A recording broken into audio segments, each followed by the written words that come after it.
Morning, I'm Austin Love, and this all happened around 1 o'clock earlier this morning, and we do know that the shooter was shot and killed by multiple Dayton police officers. Right now, our reporter Jasmine Monroe is live in downtown Dayton this morning, following the very latest on this mass shooting. And Jasmine, this is such a tragedy. What do we know so far? Yeah, definitely, Austin. As you can see, it's still pretty much an active scene here. Right now, a lot of briefings are happening right inside of this building, the Dayton Convention Center. But here's what we know so far this morning. Now, the shooting happened in the city's Oregon district around 1 a.m. outside of Ned Pepper's bar. 9 people were killed and at least 26 others were injured. Now, multiple officers took down that shooter, according to Lieutenant Matt Carper. Now, what we know so far this morning is he used a long gun that was used in that shooting. He also had extra armor on him. Now, witnesses said they heard 20 to 30 gunshots in the area.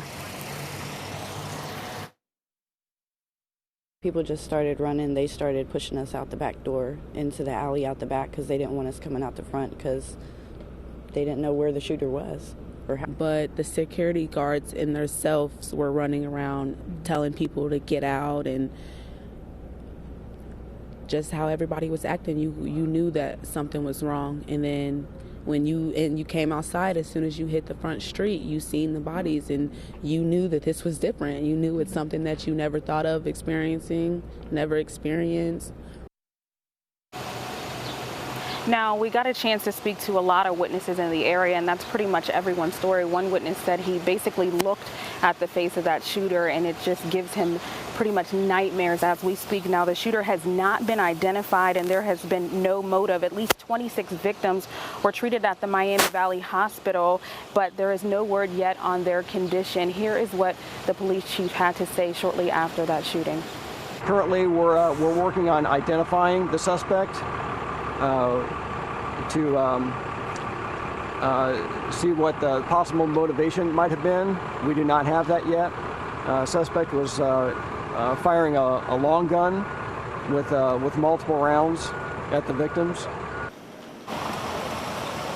Now, back live here again, we spoke to some victims here in the area. Some victims getting the word back that their family members did not make it. So if you're tuning in now this morning, you definitely want to check in with your loved ones. You can do that on Facebook. A lot of people are checking in on their Facebook. But again, back live here right behind me, this is what the scene is pretty much described as at the Dayton Convention Center. A lot of officers and paramedics here on the scene still trying to piece together exactly what happened here in this Dayton area. We, of course, will be bringing you the latest on air and online throughout the morning. So make sure you stick with us. But Austin, something about Dayton that I got a chance to speak to someone in this area. They said Dayton is a resilient area. You know, they just got over that tornado, and they said they will get through this with a lot of support. Back to you. Yeah, Dayton certainly has been through a lot, and this is an absolutely heartbreaking morning for them as well. Jasmine, we'll talk to you at 9:30. Thanks so much.